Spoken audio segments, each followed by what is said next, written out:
Olá, meu amigo. Meu nome é Rafael, esse é o Filosofia e Cafeína e eu vou te fazer duas perguntas. A primeira é: você sabe para que serve o Estado? Para nada? Para alguma coisa? Vamos ir descobrindo durante o vídeo. E a segunda: para você, a natureza humana é má?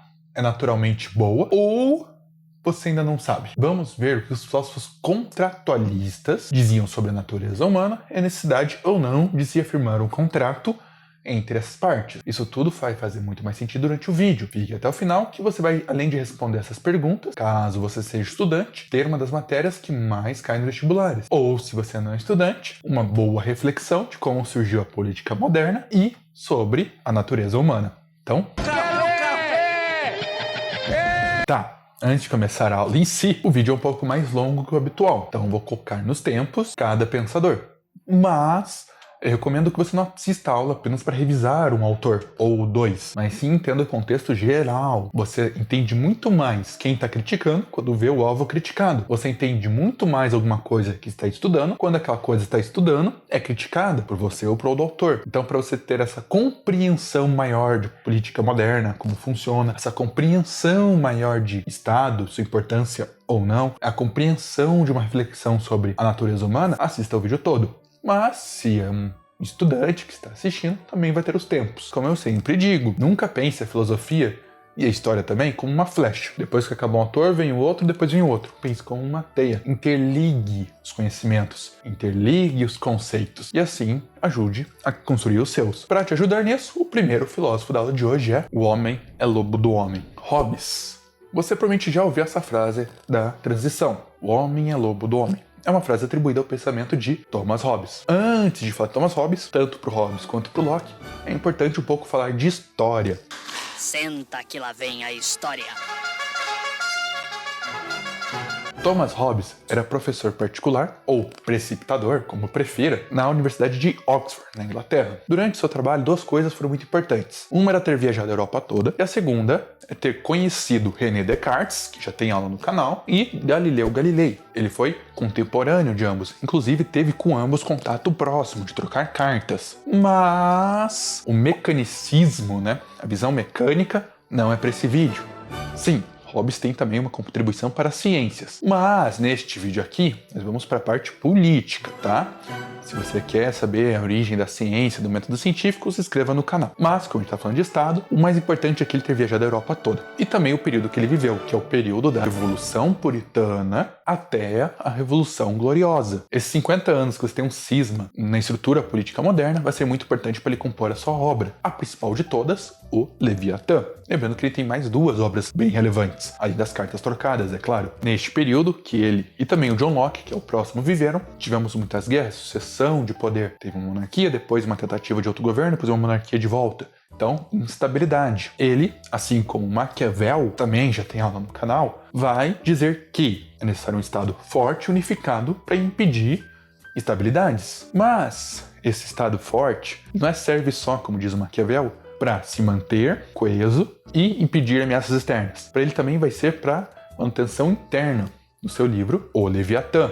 Ele é um monstro marinho, muito grande, muito poderoso, que serve para colocar a paz nos outros monstros, aquietar os outros, mostrar quem manda. Não, ele não é um Godzilla, ele é mais ou menos assim. Esse sim é o Leviatã. Ele tem o poder da igreja, o poder do Estado e nada está acima da coroa. Essa imagem, ela é muito iconográfica. O que é iconográfica? A imagem tem o seu significado. É quase que ler um texto, ver essa imagem. E o principal, a roupa desse Leviatã é feita pelas pessoas. As pessoas que dão poder ao Leviatã. Então o poder é absoluto, vindo do próprio povo. Mas por que precisa desse Leviatã com todo esse poder? Porque para Hobbes, antes de haver um estado que está instável, o homem vive no seu estado de natureza. O estado de natureza, o homem, ele era desejoso e egoísta. Ele era um animal. Se ele queria alguma coisa, ele ia lá e pegava. Se ele queria alguma coisa que era de outro, ele ia lá, agredia e pegava e tomava para si o que é dos outros, o que é da natureza, sem problema nenhum. Era a terra sem lei. Era primordial, era primitivo. Então, o homem ainda tem isso dentro dele. A natureza humana é má. As pessoas, quando querem alguma coisa, elas vão até as últimas consequências para conseguir aquilo que elas querem. O Leviatã está aqui para proteger você do seu próximo. Está para defender uma pessoa do pior inimigo de uma pessoa. A outra pessoa, o lobo, da floresta que ataca as pessoas é perigoso. Mas o lobo mais perigoso é a pessoa que dá do teu lado. Então você firma um contrato com o Estado, com o Leviatã, que você vai dar a sua liberdade, a outra pessoa também vai dar a liberdade dela para dar poder a este Leviatã. Esse Leviatã é feito das pessoas. Ele vai pegar esse poder que é dado pela sua liberdade e vai lhe proteger, tanto de ameaças externas, sendo um governo forte, quanto de ameaças internas, do seu vizinho, do seu próximo.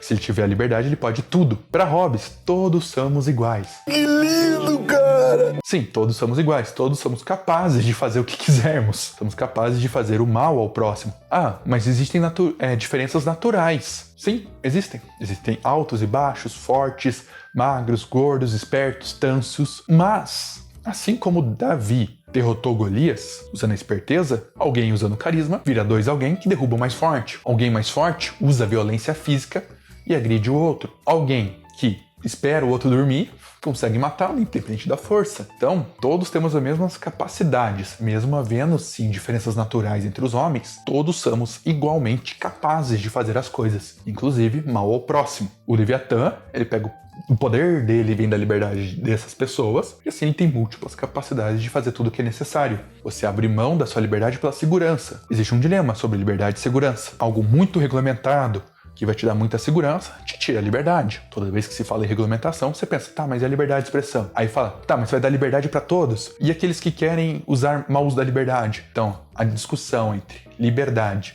versus segurança sempre vai ser atual. Aliás, eu já vi em algum lugar um governante que dizia que ia usar o poder pela segurança. Esta república será reorganizada como o primeiro Império Galáctico. Isso em nome da segurança da sociedade. Esse imperador é o Leviatã. Esse rei é o Leviatã. O monarca absoluto, que ele defende o direito absoluto de ter o poder. O rei comete excessos? Não. Ele é absoluto. Mas o poder dele vem do povo. Então, se de vontade do povo o rei for um despótico, arbitrário, ou começar a dar tiro no próprio pé, se ele maltrata o povo, ele está maltratando ele mesmo. O poder dele emana do povo. São as pessoas que dão a liberdade para ele. Então ele também não pode ser agressivo com o próprio povo, senão literalmente ele está atacando ele mesmo. Só para terminar o Leviatã, esse monstro gigante, que aliás o livro Leviatã tem 900 páginas. Até o livro é um monstro gigante, que você vai pegando os capítulos conforme, o seu estudo vai se desenvolvendo. Você não vai enfrentar um monstro de 900 páginas de uma vez só. Se quiser, coragem. Mas só para dar aquela revisadinha. Para Hobbes, o estado de natureza do homem é mau. O homem é mal por natureza. Ele agride o próximo. Ele é muito mal. Ele é tipo aquela pessoa que assiste um vídeo e não dá like. Tipo, esse é o nível de maldade do homem para Thomas Hobbes. Quer dizer, isso acho que até para Hobbes é maldade demais, né? O cara assistir um vídeo, uma revisão bem feita e não dar um like, porra, esse cara é mau. Mas voltando. Para controlar esse cara mau, esse lobo do homem, é feito um estado absolutista com um contrato absolutista. Então, natureza mal, contrato absolutista. Lembra que a gente nunca pode cometer o anacronismo de tirar alguém do seu período. Já vou explicar mais o que significa anacronismo. É muito comum com outro autor cometer anacronismo. Mas a gente tem que entender que o Hobbes ele viveu numa época e ele escreveu sobre aquilo que acontece na época dele. Aliás, é um debate, se é a história que define a filosofia ou se é a filosofia que define a história. Nesse caso fica bem tênue nessa linha. Mas outra pessoa que também viveu no período do Hobbes, mas já tem ideias bem diferentes sobre o homem e sobre o Estado, é John Locke. John Locke é o pai, o fundador, de 2 correntes da filosofia, o empirismo e o liberalismo. Assim como o Hobbes, a gente vai focar na parte política. A parte de empirismo, ciência, experiência, fica para outro vídeo. Método científico vai ser ensinado para quem é inscrito no canal. A parte política, liberalismo. Isso aqui volta e meia muda de significado, de termo, tem gente que não entende ou entende. Você vai entender como que surgiu essa corrente filosófica neste vídeo. Outras implicações em próximos vídeos. Mas, tanto a ciência quanto a política, para John Locke, vem de um princípio. O princípio da tábula rasa. Seria algo como folha em branco. Ou eu prefiro usar o termo caderno em branco. Para ele, no estado de natureza, o homem não era mau.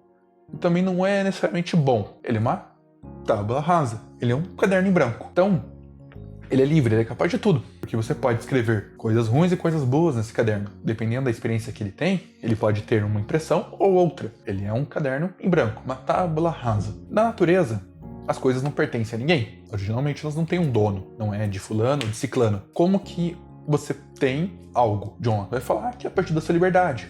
Você usa a sua liberdade para impor trabalho em alguma coisa. Quando você impõe trabalho em algo, aquilo passa de pertencer. A árvore pertence à natureza, não pertence a ninguém. A cadeira pertence a quem realizou a cadeira. Então, o seu trabalho te dá pertencimento àquela coisa. Pertence a você aquilo que é produzido com o seu trabalho. Por isso que uma das primeiras cláusulas é que não haja escravidão, porque você não pode ter posses. O trabalho é seu, não é do outro. O escravo é um meio de trabalho para o próximo. O servo também, ele trabalha na terra, que o que aquela terra produz é do próximo, não é dele, é do Senhor. Para liberalismo, você não pode ter nem servidão, porque a terra está produzindo para o senhor da terra e não para a pessoa que está trabalhando, e nem escravidão, muito menos. Aqui você precisa ter o quê?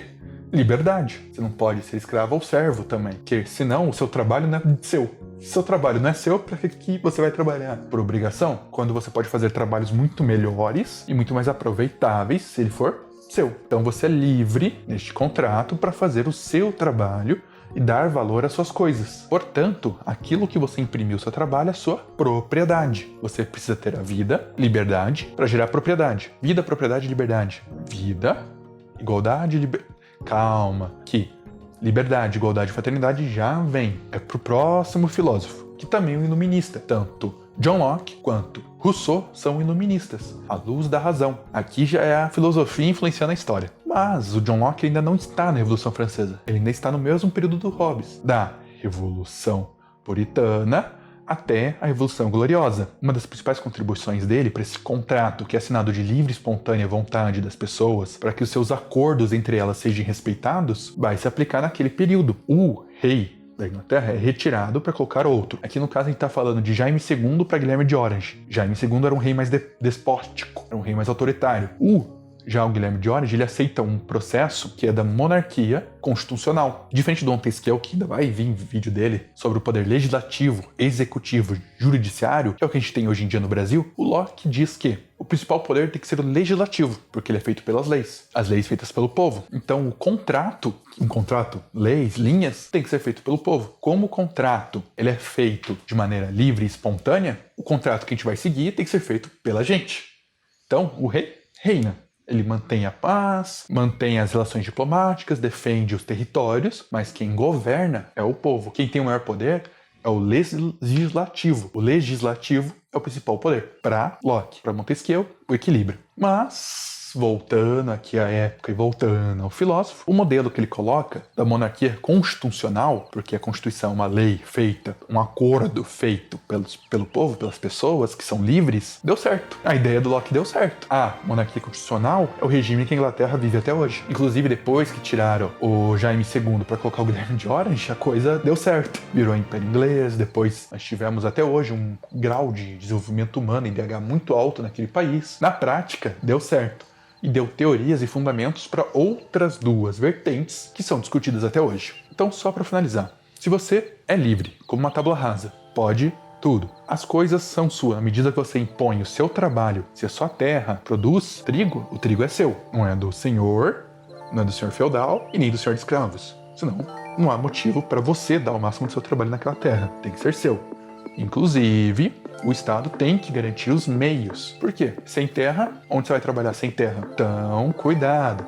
Não estamos naquele estado de total anarquia e ausência do Estado. Aqui nós temos que ter esse contrato. É necessário que a gente assine um contrato que beneficie a todos. Um contrato que beneficie a todos e assinado, assim como as leis são assinadas. Então, tábua rasa. Pessoa livre. Pessoa livre assina as leis que vão reinar para as pessoas. Poder do povo para o povo. O rei apenas reina. Quem governa é o povo. Quem governa é as leis que foram assinadas, o tratado que foi assinado pelo povo. Mas ainda dentro do iluminismo, saindo da Inglaterra, indo para a França, saindo da Revolução Gloriosa, em termos de história, indo para a Revolução Francesa, acho que eu posso também começar a dar minhas aulas de história neste canal. Principalmente os fatos que mudaram a forma de pensar da humanidade. Interessante. Então se inscreva. Dê um like se você quer aula de história também. Dê um like se desse meu jeito de explicar, também posso explicar os processos que mudaram a forma das pessoas agirem. Voltando para a filosofia, ainda iluminista, o Rousseau. Para ele, Diferente do Hobbes, o homem nasce bom. Diferente do Hobbes, onde o homem é mau por natureza, para Rousseau o homem é bom por natureza. Então, se ele é bom, para que precisamos de um contrato? Já é bom, já tá tudo bom, então não precisa de nada. Calma, o Rousseau, ele é muito crítico. Ele é crítico tanto ao sistema antigo, do despotismo esclarecido, quanto ao próprio iluminista. Ele é iluminista que critica o iluminismo. E sim, isso é coerente. Assim como o Rousseau, se você tiver a postura de criticar o movimento que você faz parte, você contribui para o movimento que você faz parte. Então, critique o movimento que você faz parte, a corrente filosófica, o grupo ideológico, as pessoas que você discute junto. Critique também aonde você faz parte. Essa é uma valiosa dica do Rousseau. Enfim, ele diz que as ciências, a cultura, a luz da razão não estão guiando a gente para um melhor, estão guiando a gente para algo pior. Então, aquela visão do iluminismo, que a luz da razão ia libertar as pessoas, está errada. Na verdade, ela está fazendo um movimento contrário. O homem nasce bom por natureza, mas está fazendo um movimento contrário. O homem nasce bom por natureza até que a sociedade o corrompe. Agora você entendeu a principal frase do suprassumo do Rousseau. O Rousseau ele vai ter, entre várias obras, o Tratado sobre a Desigualdade dos Homens e Emílio. Se você assistiu a minha aula sobre política antiga, clássica, que influencia a política até hoje, eu recomendo que você complete aquele vídeo com este vídeo da política moderna. Vamos entender todo o processo político. Para ambos, tanto para a política moderna quanto clássica, a importância da educação. Por isso que a gente vai ter a importância da obra Emílio. Mas, na origem da desigualdade entre os homens, ele vai colocar o Rousseau que o principal problema é a propriedade privada. Calma, essa música que eu coloquei, esse meme que eu coloquei, não tem nada a ver. É um anacronismo. Você nunca pode comparar uma ideia anterior com algo que veio depois. O contrário talvez esteja certo. Se eu disser que as ideias do Rousseau influenciaram a Revolução, a separação entre jacobinos e girondinos, onde quem buscava a igualdade era inspirado por Rousseau, que depois sentou-se à esquerda do rei e assim gerou outros movimentos sociais ao longo dos anos, está certo. Agora, se você fizer o caminho contrário, está errado, é anacronismo. Está enxergando com os olhos de hoje algo do passado. Se você chama o Maquiavel ou o Hobbes de fascista, você está sendo anacrônico. Você está olhando com os valores de hoje, a força que era necessária para evitar a guerra do passado. Então, cuidado, você pode usar valores do passado para enxergar movimentos de hoje, mas com o olhar de hoje, com a cabeça de hoje, enxergar o passado é anacronismo, anacronos, fora do tempo. Então, cuidado. Aquele memezinho que eu fiz aqui é para você não fazer. É um alerta para você não cair no anacronismo, uma má interpretação da história. História e filosofia são amigas. Mas, voltando aqui à filosofia, então, do Rousseau. Se a propriedade privada que gera desigualdade entre os homens, agora, os homens onde viviam num estado de plenitude de natureza, onde eles eram livres, agora eles começaram a criar problemas. E como corrigir? Não sei. Voltar ao estado de natureza? Não é possível. Então, a gente tem que, de outra forma, garantir a igualdade. De que forma? Com um Estado, um contrato social, você abre mão de parte da sua liberdade para que tenha uma estrutura capaz de fornecer os meios para que de maneira livre você possa estar em sociedade de uma maneira mais igualitária, mais justa. Aliás, a igualdade é justiça. O Rousseau é contra uma coisa chamada privilégios. Privilégio. Privado, légios, leis privadas. Ou seja, um privilégio de uma instituição, o privilégio de um foro privilegiado. Quer dizer que aquela lei é privada para a pessoa que tem o foro. Então, o poder tem que emanar do povo, não das instituições, não da burocracia. O poder é do povo para o povo. Aqui, ele vai ser diferente do Locke, até muito crítico ao Locke. Ele vai definir que a democracia tem que ser o máximo direta possível, a maior democracia direta possível. Em vez de uma Câmara dos Comuns e uma Câmara dos Lords, tem que ter a democracia plena, democracia máxima e direta. E ele fala, ele tem uma ciência que, ele tem a noção que, para uma sociedade pequena, para uma cidade, funciona muito bem a democracia direta. Para uma sociedade muito grande, por um estado muito grande, não funciona. Mas ele diz que as pessoas têm que ter a vontade de emanar esse poder, de fazê-lo, para assim participá-lo. Uma frase antiga do Platão. Não tem problema você não gostar de política. O problema é você ser governado pelas que gostam. Para que você não dê a sua liberdade para o outro, e sim, no contrato todos usem sua liberdade, todos têm que gostar de política, todos têm que participar efetivamente da política. Por isso, de novo, volta a nossa amiga educação. Aqui no livro Emílio, vai dizer que educação vai formar o cidadão. Ah, então você está me dizendo que esse negócio de educação universal é um princípio que começa no liberalismo e percorre todo o iluminismo, incluindo que o principal autor que defende uma educação universal é Rousseau? Acertou assim. Então, aqui a educação vai ter este papel de instruir as pessoas a poderem participar da política e assim emanar o poder do povo, com o povo, para o povo. E você acredita que exista um valor maior na liberdade ou na igualdade? Ou é necessário a segurança? Existe um tripé? É possível ter um sem ter o outro? É possível ter os três? Essa é uma discussão. Ah, mas qual é a resposta? Já faz mais de 300 anos que isso terminou e você não tem uma resposta? Não, é uma discussão. O estado de natureza é o que define a necessidade ou não do Estado. Se a natureza é má, um Estado forte para controlar as pessoas. Se não é boa nem má, um Estado mais livre, onde, pelas leis, você vai conseguir dar as melhores condições a todos. Se a pessoa é boa, então você pode confiar a ela que ela seja instruída a fazer o melhor. O que você acredita que seja a natureza humana? Qual dos contratos você assinaria se fosse o caso? Isso tudo são reflexões. Todos os filósofos, os três, não é que um superou o outro, mesmo que um critique diretamente o outro na linha cronológica. O Locke criticou o Hobbes, o Rousseau criticou o Locke, mas não pense de novo a filosofia como uma flecha, como uma teia. Autores depois do Rousseau vão retomar o Locke. Outros autores depois do Rousseau vão compartilhar da ideia do Rousseau. Então, sempre pense como uma teia, tenha os argumentos, tenha os fundamentos, mas discuta. Comente nesse vídeo, comente com as pessoas fora e dentro do seu ciclo. Comente, dê um like se você conseguiu entender a importância entre natureza humana e Estado. Dê um like se você conseguiu entender as noções de Estado e como elas surgiram. E, claro, pense só.